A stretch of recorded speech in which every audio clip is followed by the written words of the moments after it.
Good morning my dear students. एक बार फिर आप सभी का जीव विज्ञान की ऑनलाइन कक्षा में स्वागत है।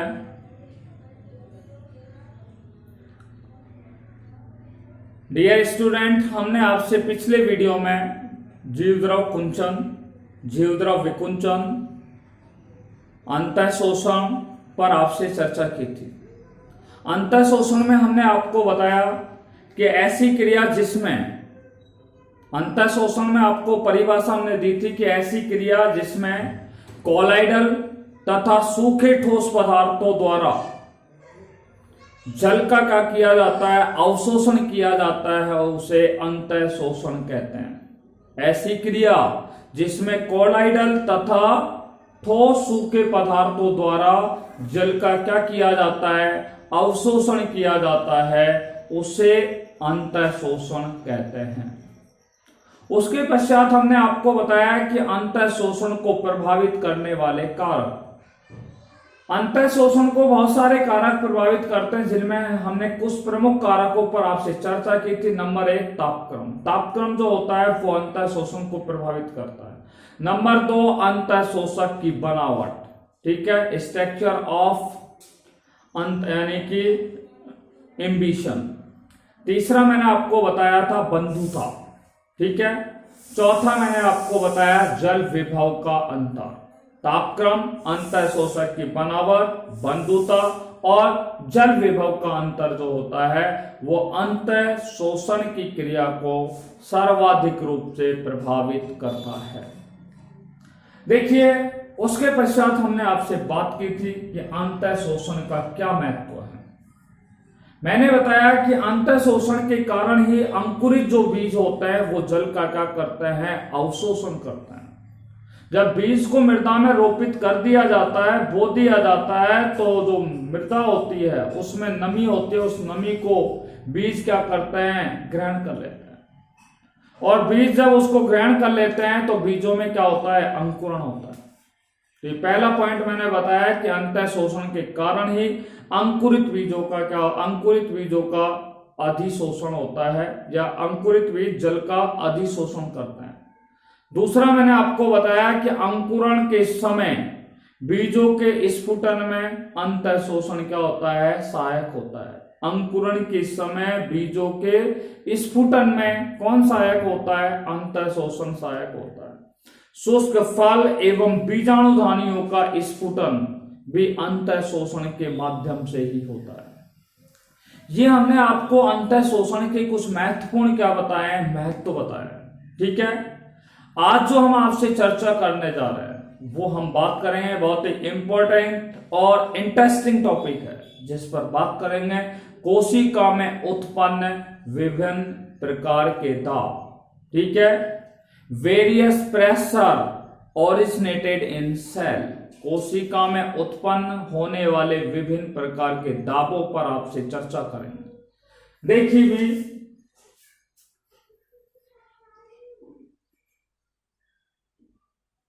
सब्जेक्ट बायोलॉजी, क्लास 12, लेसन हमारा 5वां चल रहा है। 5th chapter is going on, जिसका नाम है plant water relation. Plant water relation. और आज का जो हमारा मेन टॉपिक है उस पर हम बात कर रहे हैं various pressure originate in cell. कोशिका में उत्पन्न होने वाले विभिन्न प्रकार के दाब। कोशिका में कौन कौन से दाब उत्पन्न होते हैं, देखिए हम बात करने जा रहे हैं कोशिका में उत्पन्न होने वाले दाब। आपको बता दें, पादप कोशिका जो होती है उसमें विभिन्न प्रकार के दाब उत्पन्न होते हैं। जैसे स्फीत दाब होता है, भित्ति दाब होता है, परासरण दाब होता है, या चूषण दाब होता है। ये विभिन्न प्रकार के दाब होते हैं जो पादप कोशिका के अंदर क्या होते हैं, उत्पन्न होते हैं।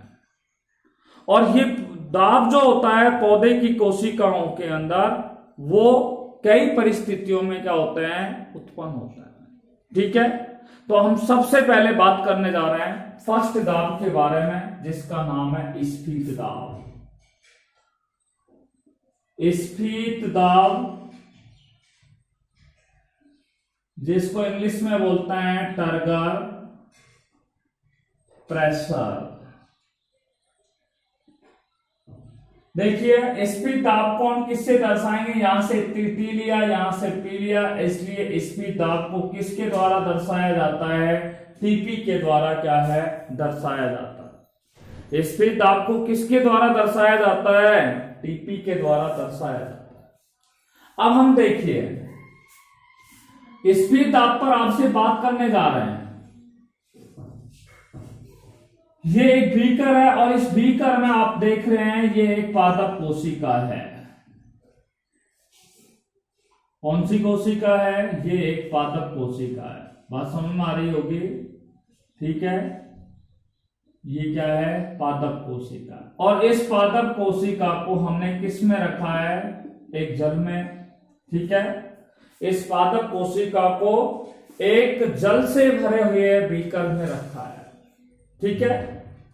तो जब पादप कोशिका को जल से भरे हुए बीकर में रखा जाता है, ठीक है, जल क्या है, एक अल्पराशरी विलयन होता है। क्या होता है, अल्पराशरी विलयन है। यानी कि हम कह सकते हैं जब किसी पादप कोशिका को अल्पराशरी विलयन में रखा जाता है, तो रखने पर जल के अणु जो होते हैं वो कोशिका के अंदर क्या करते हैं, प्रवेश करते हैं, ठीक है।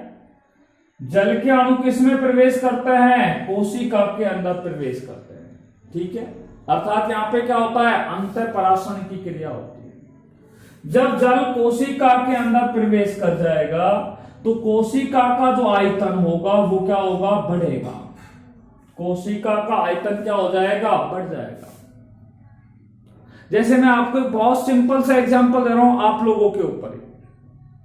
आपने बहुत ही स्वादिष्ट, बहुत ही लजीज भोजन आपने कर लिया है, और जब भोजन बहुत ही स्वादिष्ट और लजीज होता है तो आप क्या है कि जहां पे 2 चपातियां खाते हैं, ठीक है, उसकी जगह आप 4 भी खा लेते हैं, कई बार उसकी जगह आप कई बार 6 भी खा लेते हैं। तो आपने देखा कि आपकी भोजन की क्वांटिटी, भोजन की जो मात्रा है वो बढ़ गई है, और वो पेट में जाएगा, आहार नाल में जाएगा। आहार नाल में जाएगा तो वो आपकी आहार नाल के ऊपर क्या लगाएगा, दाब लगाएगा, आमाशय की भित्तियों पर दाब लगेगा, ठीक है। और कई बार आप बोलते हो, कई शब्दों का इस्तेमाल भी करते हो, ठीक है। आप पे न तो बैठा जाता है उस समय, नहीं उठा जाता है, ठीक है। आपको हालांकि श्वसन की क्रिया करने में भी बहुत तकलीफ होती है। ऐसे ही पादप कोशिका को जब किसमें रखा जाता है, अल्पराशरी विलयन में रखा जाता है। तो अल्पराशरी विलयन में जब रखा जाता है तो जल के अणु जो है वो पादप कोशिका के अंदर क्या करते हैं, प्रवेश करते हैं। जल जब पादप कोशिका के अंदर प्रवेश करता है तो कौन सी क्रिया कहलाएगी, अंतःपराशरण की क्रिया कहलाएगी। और इस अंतःपराशरण की क्रिया के पश्चात क्या होगा, इस कोशिका का आयतन क्या होगा, बढ़ेगा, ठीक है। कोशिका का आयतन क्या होगा भैया, बढ़ेगा। मैंने इसको इस तरीके से दर्शा दिया, ठीक है। तो कोशिका का आयतन क्या होता है, बढ़ता है। जिसके फलस्वरूप क्या होता है, कैसे बढ़ता है, उस पर हम बात करते हैं कि कोशिका का आयतन क्या हो जाता है, बढ़ जाता है। इसका आकार कैसा हो जाता है, थोड़ा सा बड़ा हो जाता है। मैं आपको इसका डायग्राम यहां से दिखा रहा हूं, ठीक है। ये एक पादप कोशिका है, ठीक है, आप देख लो। और जब इस पादप कोशिका को हमने किस में रखा है, अल्प पराशरी विलयन में रखा है। जब इस पादप कोशिका को अल्प पराशरी विलयन में रखा जाता है तो कोशिका का आयतन क्या होता है, बढ़ जाता है, ठीक है। आपने देखा पहले कोशिका इतनी थी, अब कोशिका का आकार थोड़ा इससे क्या कर दिया, मैंने बड़ा दिखा दिया, क्योंकि कोशिका का यहाँ पे क्या बढ़ गया है, आयतन बढ़ गया है। जिसके फलस्वरूप जब आयतन बढ़ेगा तो ये क्या कहलाएगी, ये कोशिका की, ये कहलाएगी कोशिका भित्ति, जिसको इंग्लिश में बोलते हैं सेल वॉल। और ये क्या है, कोशिका झिल्ली, ठीक है, कोशिका झिल्ली जिसको इंग्लिश में बोलते हैं सेल मेम्ब्रेन। ठीक है, तो आपको पता है जब इसका आयतन, कोशिका का आयतन बढ़ गया है, और कोशिका का जब आयतन बढ़ जाता है तो कोशिका झिल्ली से, ये कोशिका झिल्ली से, ठीक है, कोशिका झिल्ली से कोशिका भित्ति की ओर क्या लगता है, एक दाब लगता है, एक बल लगता है। कोशिका झिल्ली से, कोशिका झिल्ली से कोशिका भित्ति की ओर क्या लगता है, बल लगता है। अगर हम ऐसे न बोले तो देखो कहां से लग रहा है, अंदर से किस ओर लग रहा है बल, बाहर की ओर लग रहा है। बल कहां लग रहा है, अंदर। कोशिका झिल्ली कहां होती है, भीतर होती है, अंदर होती है। कोशिका भित्ति कहां होती है, बाहर होती है।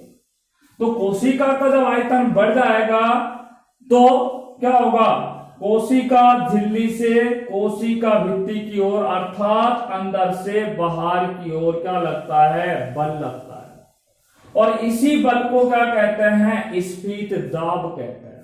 क्या कहते हैं, स्फीत दाब कहते हैं। स्फीत दाब आपके सुना गया होगा, किस तरीके से स्फीत दाब लगा है। अर्थात जब किसी पादप कोशिका को, ठीक है, जब किसी पादप कोशिका को अल्पराशरी विलयन में रखा जाता है तो जल के अणु किसमें प्रवेश करते हैं, जल के अणु कोशिका के अंदर क्या करते हैं, प्रवेश करते हैं, जिसके फलस्वरूप कोशिका का आयतन बढ़ने लगता है।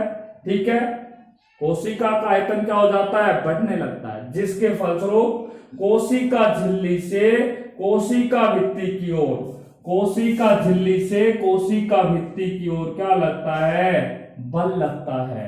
या कोशिका अंदर से, कोशिका के अंदर से या भीतर से बाहर की ओर क्या लगता है, एक बल लगता है, जिस बल को स्फीत दाब कहा जाता है। ठीक है, इसको अगर हम इतनी बड़ी परिभाषा न बोले तो इसको बहुत ही मॉडिफाइड, शॉर्ट और स्वीट भी हम बना सकते हैं। कैसे कि जब पादप कोशिकाओं में अंतःपरासन, जब पादप कोशिकाओं में अंतःपरासन की क्रिया होती है तो कोशिका का आयतन बढ़ने लगता है, जिसके फलस्वरूप कोशिका झिल्ली द्वारा कोशिका भित्ति पर जो बल लगता है उसे क्या कहते हैं, स्फीत दाब कहते हैं। अर्थात बल किससे किस ओर लगता है, अंदर से बाहर की ओर, भीतर से बाहर की ओर क्या लगता है, कोशिका पर बल लगता है। अब ये क्या है, कोशिका, ध्यान से सुनना भैया, कोशिका पूर्ण रूप से क्या हो गई है, स्फीत हो गई है। स्फीत का मतलब है उसका जीव द्रव है वो फैल चुका है। जीव द्रव क्या है, कोशिका के अंदर जो भरा हुआ जीव द्रव होता है वो क्या हो जाता है, फैल जाता है। तो कोशिका जब स्फीत होती है, कोशिका जब अधिक स्फीत होती है, ठीक है, तो आपको बता दो स्फीत दाब का मान कैसा होता है, अधिक होता है। ठीक है, इसलिए हम कह सकते हैं पूर्ण रूप से स्फीत कोशिका, ये पूर्ण रूप से स्फीत कोशिका में स्फीत दाब का मान कैसा होता है, अधिकतम होता है। आपसे पूछा जाए कि एक पूर्ण रूप से स्फीत कोशिका में स्फीत दाब का मान कितना होता है, तो आपको पता लग गया है एक पूर्ण रूप से स्फीत कोशिका में स्फीत दाब का मान कैसा होता है, मैक्सिमम होता है, अधिकतम होता है। बात क्लियर हो गई यहाँ पे। अगर ये कोशिका क्या है, बहिर्परासन की हो जाए, इसी कोशिका में क्या हो जाए, बहिर्परासन की क्रिया हो जाए, तो इससे जल के अणु क्या हो जाएंगे, बाहर निकल जाएंगे। बाहर निकलेगा तो कोशिका क्या हो जाएगी, शिलत हो जाएगी।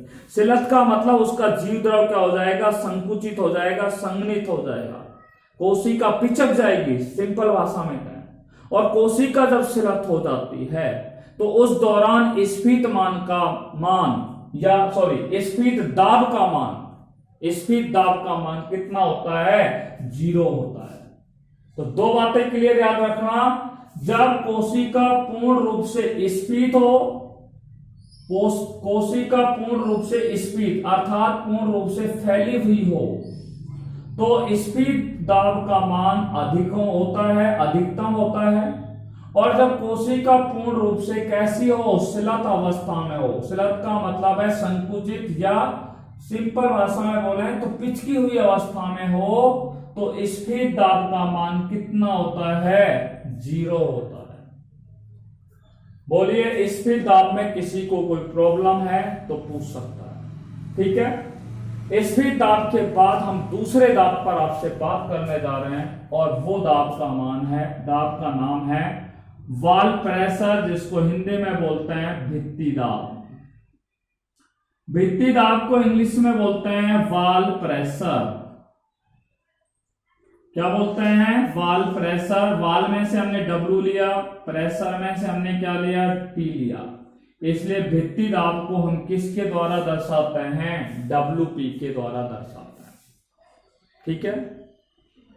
अगर आपके स्फीत दाब समझ में आ गया, स्फीत दाब में मैंने बोला है कि जब किसी कोशिका को, ध्यान से सुनना है, जब किसी कोशिका को अल्पराशरी विलयन में रखा जाता है तो जल के अणु कोशिका में प्रवेश कर जाता है, जिससे कोशिका का आयतन बढ़ जाता है।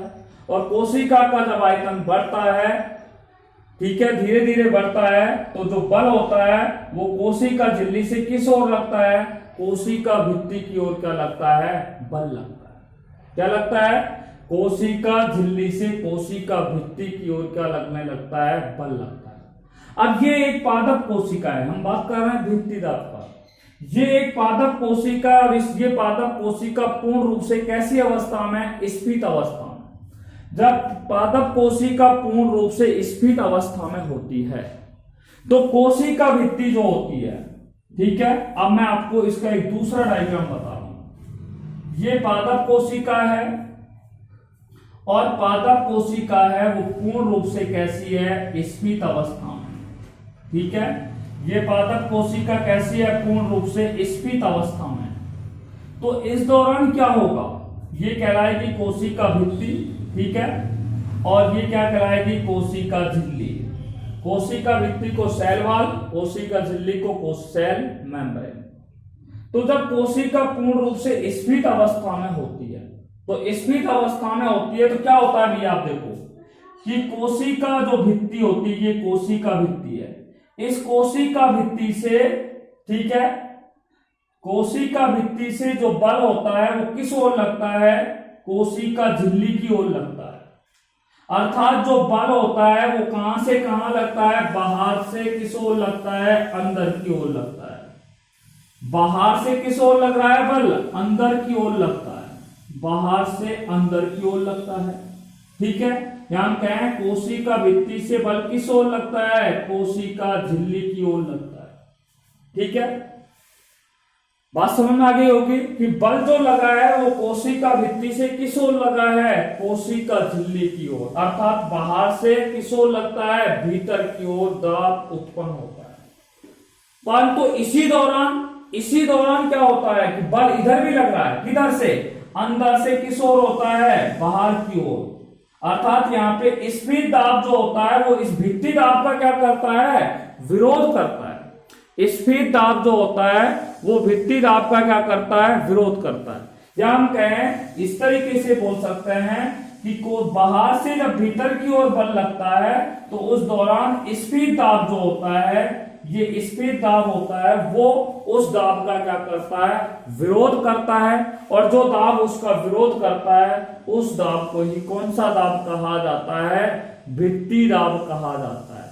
उसे ही वाल प्रेशर कहा जाता है। भित्ति दाब जो होता है वो स्फीत दाब के विपरीत दिशा में लगता है। देखो भित्ति दाब तो देखो अंदर से, बाहर से किस ओर लग रहा है? अंदर की ओर लग रहा है। और स्फीत दाब क्या होता है? ऐसे लग रहा है, यानी कि अंदर से बाहर की ओर, ठीक है। यानी कि मैंने बोला कि भित्ति दाब जो होता है वो स्फीत दाब के कैसे लगता है? विपरीत दिशा में लगता है, ठीक है। जिससे इस पादप कोशिका को फट में से क्या किया जा सकता है? बचाया जा सकता है। तो भित्ति दाब आपकी समझ में आ गया क्या? मैं आपको एक बार फिर बोल रहा हूं। जब पादप कोशिका स्फीत अवस्था में होती है, परिभाषा सुन लीजिए, हम बात करने जा रहे हैं भित्ति दाब पर। जब पादप कोशिका कौन सी अवस्था में होती है? स्फीत अवस्था में होती है, ठीक है।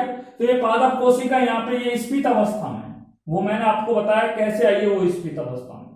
और स्फीत जब अवस्था में होती है तो कोशिका भित्ति से कोशिका झिल्ली की ओर क्या लगता है, बल लगता है। कोशिका भित्ति से कोशिका झिल्ली की ओर दाब लगता है, अर्थात बाहर से अंदर की ओर क्या लगता है, दाब लगता है। जो स्फीत दाब के कैसे होता है, स्फीत दाब उसका क्या करता है, विरोध करता है।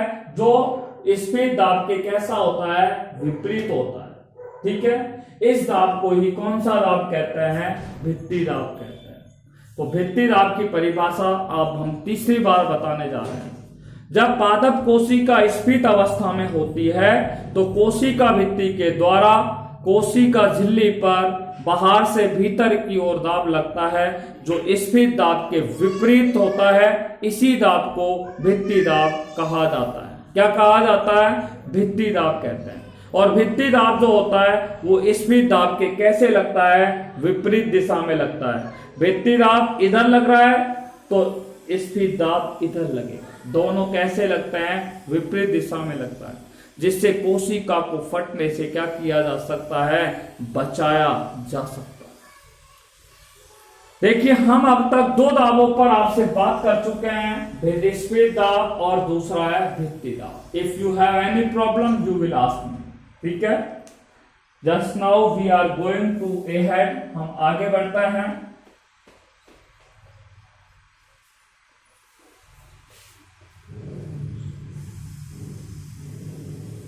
देखिए, अगला पॉइंट है जिस पर हम बात करने जा रहे हैं, ये थर्ड वन टॉपिक है। ठीक है, और उस दाब का नाम है परासरण दाब। परासरण दाब जिसको बोलते हैं ऑस्मैटिक प्रेशर। ऑस्मैटिक प्रेशर जिसको हम बोलते हैं परासरण दाब। ठीक है, देखो, ऑस्मैटिक में से O ले लिया, प्रेशर में से हमने P ले लिया, O और P, यानी कि हम कह सकते हैं कि परासरण दाब को किसके द्वारा प्रदर्शित किया जाता है, OP के द्वारा क्या करते हैं, प्रदर्शित करते हैं। परासरण दाब को किसके द्वारा प्रदर्शित करते हैं, OP के द्वारा प्रदर्शित करते हैं। अब आप देखिए कि परासरण दाब की परिभाषा हम निकालने का प्रयास कर रहे हैं।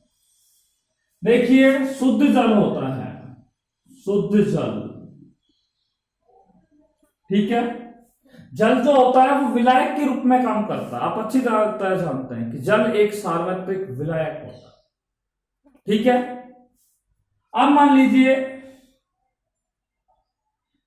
ये क्या है, ये एक अर्धपारगम झिल्ली है। कौन सी झिल्ली है, अर्धपारगम झिल्ली है। देखिए, हम परासरण दाब की परिभाषा निकाल रहे हैं, अर्धपारगम झिल्ली है। ठीक है, और ये अर्धपारगम झिल्ली है, और इधर से क्या है, शुद्ध जल का प्रवाह हो रहा है। किसका प्रवाह हो रहा है, शुद्ध जल का प्रवाह हो रहा है। और इधर क्या है, विलयन है। क्या है बेटा, विलयन है। बात समझ में आ रही है आपको, ये क्या है, विलयन है। अब देखिए, शुद्ध जल को अर्धपारगम झिल्ली के, शुद्ध जल है, इसको अर्धपारगम झिल्ली के दूसरी तरफ क्या है, विलयन। ठीक है, इस शुद्ध जल को हम अर्धपारगम झिल्ली के दूसरी तरफ विलयन है, और इस विलयन में इस शुद्ध जल को जाने से क्या किया जाता है, रोका जाता है। और उस रोकने की क्रिया को ही रोका जाता है तो एक दाब उत्पन्न होता है, एक बल उत्पन्न लगता है, एक बल लगता है, जिसे कौन सा दाब कहते हैं, परासरण दाब कहते हैं। क्या कहते हैं, परासरण दाब। यहां देखो, इसको ऐसे भी बोलते हैं, अभी दूसरी परिभाषा निकाल के बताएंगे, तो फिलहाल पहली परिभाषा पर हम बात कर रहे हैं। We are trying to give the first definition of osmotic pressure. Okay? तो हम ये बोल रहे हैं कि ये शुद्ध जल है, ये अर्धपारगम झिल्ली है। ठीक है, ये क्या है, विलयन है। यहां मान लीजिए कि ये एक कोशिका है, यहां पे इस तरीके से हम दिखा रहे हैं। देखो, ये एक पादप कोशिका है।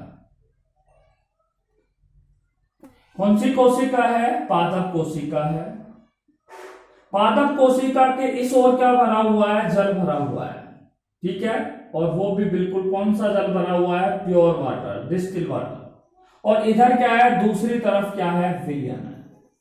यानी कि ये क्या है, अर्धपारगम झिल्लियां हैं।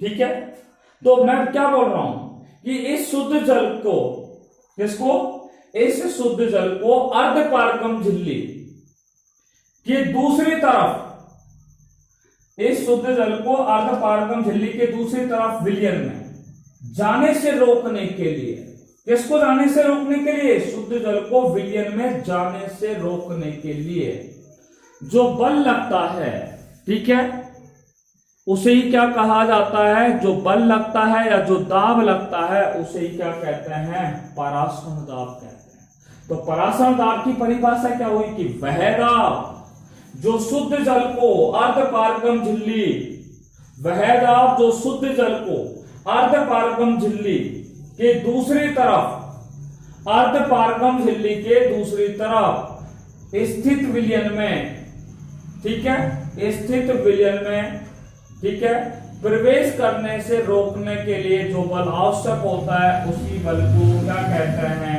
परासरण दाब कहते हैं। अर्थात वह दाब जो शुद्ध जल को अर्धपारगम झिल्ली के दूसरी तरफ स्थित विलयन में प्रवेश करने से रोका जाए उसी दाब को परासरण दाब कहा जाता है। अगर इसको ऐसे नहीं बोलना चाहें तो हम दूसरी तरीके से बोल सकते हैं।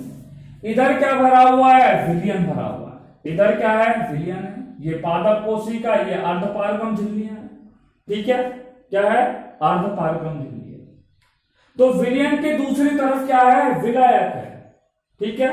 तो इस विलयन को, ठीक है, इस विलयन को अर्धपारगम झिल्ली से विलायक में जाने से रोकने के लिए जो बल लगता है, जो विलयन के द्वारा बल लगता है उसी बल को क्या कहा जाता है, परासरण दाब कहते हैं। दूसरी परिभाषा कि किसी भी विलयन में, बात समझ में आ गई, किसी भी विलयन में उसके, ठीक है, किसी भी विलयन को उसके विलायक से, किसी भी विलयन को उसके विलायक से अर्धपारगम झिल्ली द्वारा, किसी भी विलयन को उसके विलायक से, ये विलायक क्या है, जल है, किसी भी विलयन को उसके विलायक से या उसके शुद्ध जल से, ठीक है, किसी भी विलयन को उसके विलायक से अर्धपारगम झिल्ली द्वारा पृथक करने पर, ठीक है, विलयन को हमने किससे पृथक किया है, विलायक से, किसी भी विलयन को उसके विलायक से अर्धपारगम झिल्ली द्वारा पृथक करने पर, ठीक है, विलयन द्वारा उत्पन्न होने वाले, ठीक है, उत्पन्न होने वाले अधिकतम दाब को ही, विलयन द्वारा उत्पन्न होने वाले अधिकतम दाब को ही परासरण दाब कहते हैं। ठीक है, दो परिभाषा बोल चुके हैं, अब फिलहाल एक बार फिर सुनिए आप, दोनों ही परिभाषा को मैं एक साथ बोल रहा हूं।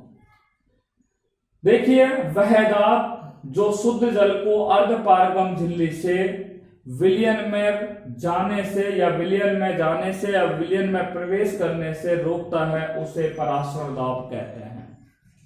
दूसरी परिभाषा, विलयन, ठीक है, किसी भी विलयन को उसके विलायक में, किसी भी विलयन को उसके विलायक में अर्धपारगम झिल्ली में, ठीक है, किसी भी विलयन को उसके विलायक में, ठीक है, किसी भी विलयन को उसके विलायक से अर्धपारगम झिल्ली द्वारा, ठीक है, पृथक करने पर, अलग करने पर विलयन द्वारा उत्पन्न होने वाले दाब को परासरण दाब कहते हैं। क्या कहते हैं, परासरण दाब कहते हैं।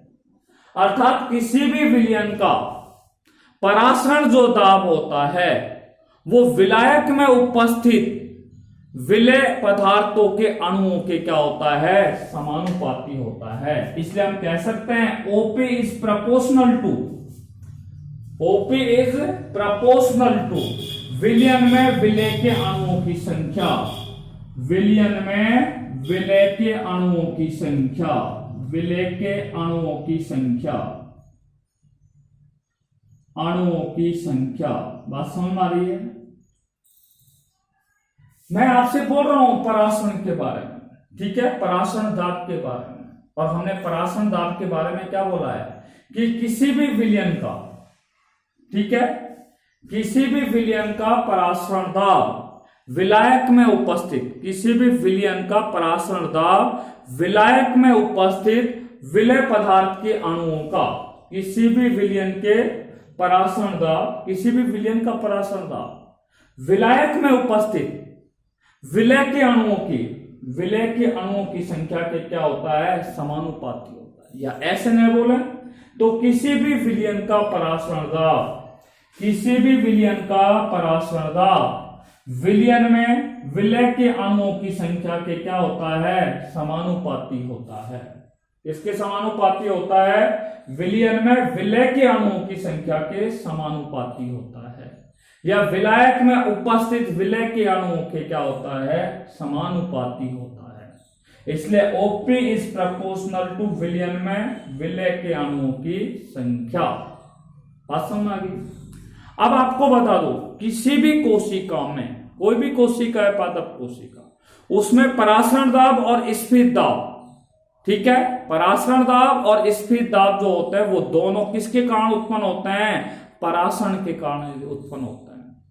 किसी भी कोशिका में ऑस्मेटिक प्रेशर और स्फीत दाब या टर्गर प्रेशर जो होता है, ये दोनों किसके कारण उत्पन्न होते हैं, किसके कारण उत्पन्न होते हैं, आपको मैंने बता दिया, परासरण के कारण ही उत्पन्न होते हैं। तो किसी भी कोशिका में परासरण दाब और स्फीत दाब परासरण के कारण क्या होता है, उत्पन्न होता है। और आप एक बात ध्यान रखना, कई बार आपसे ऑब्जेक्टिव टाइप क्वेश्चन जो बोर्ड एग्जाम में पूछे जाते हैं, तो वहां पे एक सवाल पूछ लिया जाता है कि शुद्ध जल का परासरण दाब का मान कितना होता है, शुद्ध जल का परासरण दाब का मान कितना होता है। तो आपको बता दूं, शुद्ध जल का परासरण दाब का मान हमेशा कितना होता है, 0 होता है, 0 होता है। शुद्ध जल का परासरण दाब का मान हमेशा कितना होता है, 0 होता है। और हमेशा जल का प्रवाह जो होगा वो कम परासरणी क्षेत्र से, कम परासरणी सांद्रता से उच्च परासरणी सांद्रता की ओर होता है। जल का प्रवाह कम परासरणी सांद्रता से अधिक परासरणी सांद्रता की ओर होता है। देखिए, परासरण दाब को मापने के लिए एक उपकरण का उपयोग करते हैं जिसको ऑस्मोमीटर या परासरण दाब मापी के नाम से जानते हैं। ऑस्मोमीटर या उसका दूसरा नाम है परासरण दाब मापी। परासरण को मापने के लिए एक उपकरण का उपयोग किया जाता है, उस उपकरण को ही क्या कहते हैं, ऑस्मोमीटर या उसे परासरण दाब मापी कहते हैं। आपसे पूछा जाए कि परासरण दाब को मापने के लिए किस उपकरण का उपयोग किया जाता है, तो ऑस्मोमीटर या परासरण दाब मापी का क्या किया जाता है, उपयोग किया जाता है। अर्थात ऐसा उपकरण जो परासरण दाब को मापने के काम में आता है उसे ऑस्मोमीटर या उसे परासरण दाब मापी कहा जाता है। देखिए, अब तक हम 3 दाबों पर आपसे चर्चा कर चुके हैं। Just now we have studied about 3 more pressure which is originated in the cell. Okay, so अब हम जो लास्ट जो प्रेशर, ठीक है, पादपों के अंदर, पादप कोशिकाओं में उत्पन्न होता है, उस पर आपसे बात करने जा रहे हैं, जिसका नाम है विसरण दाब न्यूनता। किस पर बात कर रहे हैं बेटा, विसरण दाब न्यूनता पर बात करने जा रहे हैं।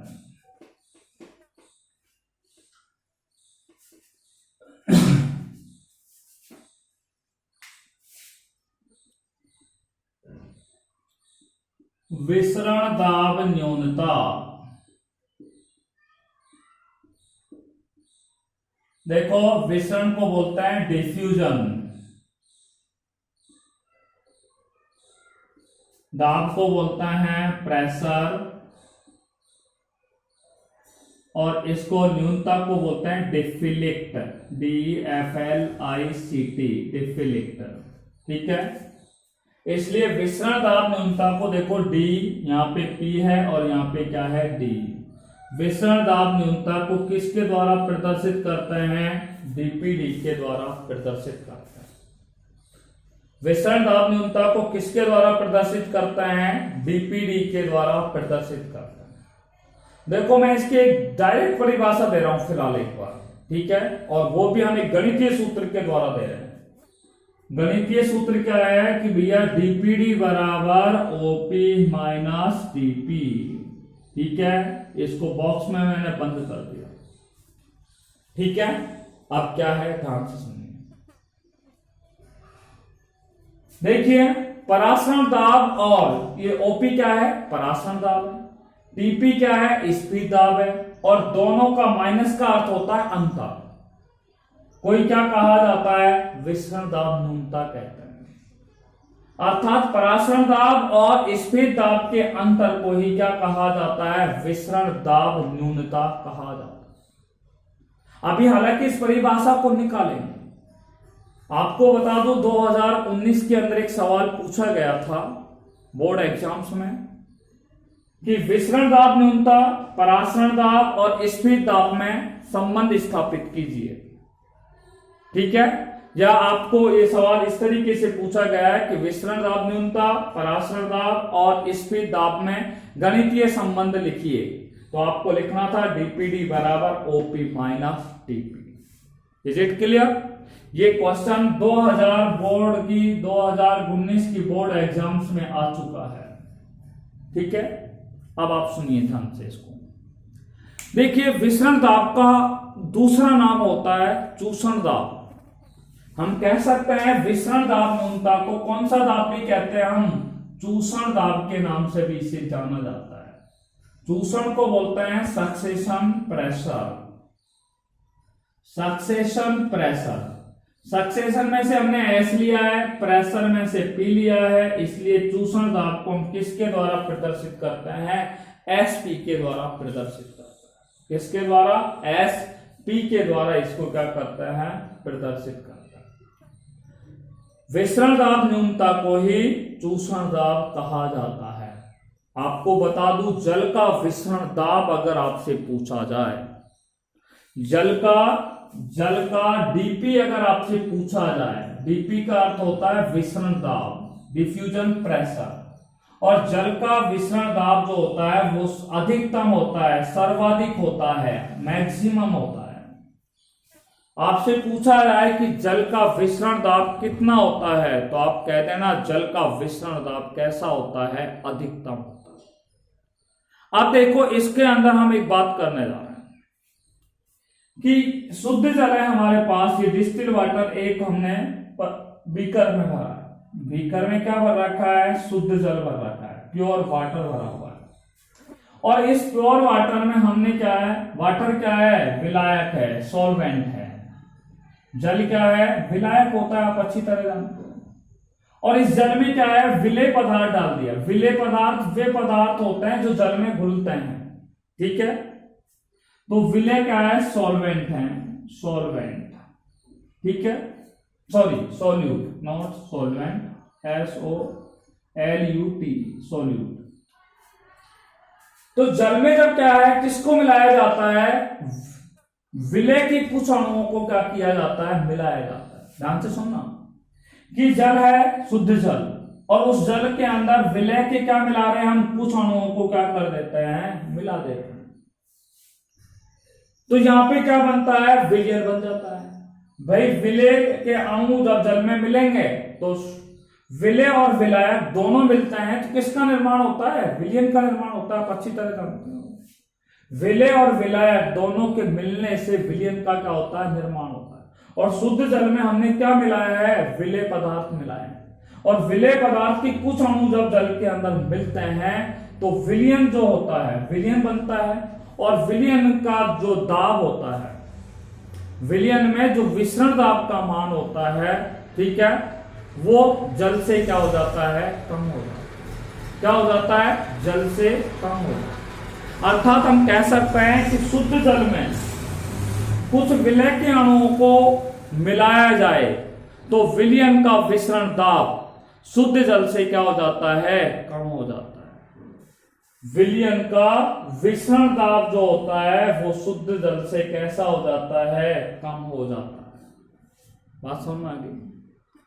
अब आप देखिए, मैं एक आपको विसरण दाब न्यूनता की परिभाषा निकाल करके दिखा रहे हैं। देखो, समान ताप और समान दाब, ठीक है, समान ताप और समान दाब पर, ठीक है, ये एक विलयन है, ठीक है, समान ताप पर और समान दाब पर, ठीक है। समान तो क्या होगा, टेम्परेचर होगा, और वायुमंडलीय आर्द्रता भी कैसी होगी, वायुमंडलीय दाब भी कैसा है, समान है। तो समान ताप पर और समान दाब पर ये विलयन होता है, और विलयन में विसरण दाब, विलयन में कौन सा दाब लग रहा है, विसरण दाब। कौन सा दाब लगा है, विसरण दाब। और अभी हमने कौन सा लिया, शुद्ध जल, शुद्ध जल का विसरण दाब, शुद्ध जल का विसरण दाब का मान, ये अंतर को ही क्या कहा जाता है, विसरण दाब न्यूनता कहते हैं। क्या कहते हैं, विसरण दाब न्यूनता कहते हैं। अब आप समझे नहीं कि ताप और इस विलयन के अंदर, ठीक है, ताप और दाब का मान कैसा है, समान है, और विलयन का विसरण दाब, ठीक है, और शुद्ध जल के विसरण दाब के अंतर को ही क्या कहा जाता है, विसरण दाब न्यूनता कहते हैं। अर्थात समान ताप तथा समान वायुमंडलीय दाब पर विलयन का विसरण दाब तथा शुद्ध जल का विसरण दाब में पाए जाने वाले अंतर को ही क्या कहा जाता है, विसरण दाब न्यूनता कहा जाता है, ठीक है। अब ये क्या है, अभी आपको परिभाषा को और भी हम क्लियर करने का प्रयास कर रहे हैं। ये तो विलयन का हो गया विसरण दाब, और ये क्या है, जल क्या है, विलायक है। हम ऐसे ही बोल सकते हैं कि समान ताप और समान दाब पर विलयन का विसरण दाब तथा विलायक के विसरण दाब के अंतर को ही विसरण दाब न्यूनता कहा जाता है। क्या कहा जाता है, विसरण दाब न्यूनता। और विसरण दाब न्यूनता जब भी किसी पादप के लिए अगर हम बात करें, ठीक है, तो इसका मतलब है उस पादप कोशिका को जल की क्या है, आवश्यकता है। वो पादप की कोशिका है, वो जल को क्या है, जल की उसको क्या है, आवश्यकता है, जल की उसे क्या है, डिमांड है।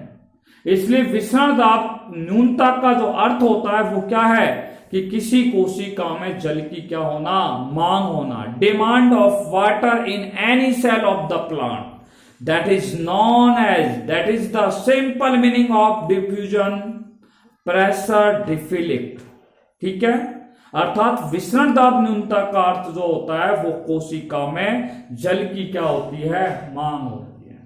बात समझ में आ गई।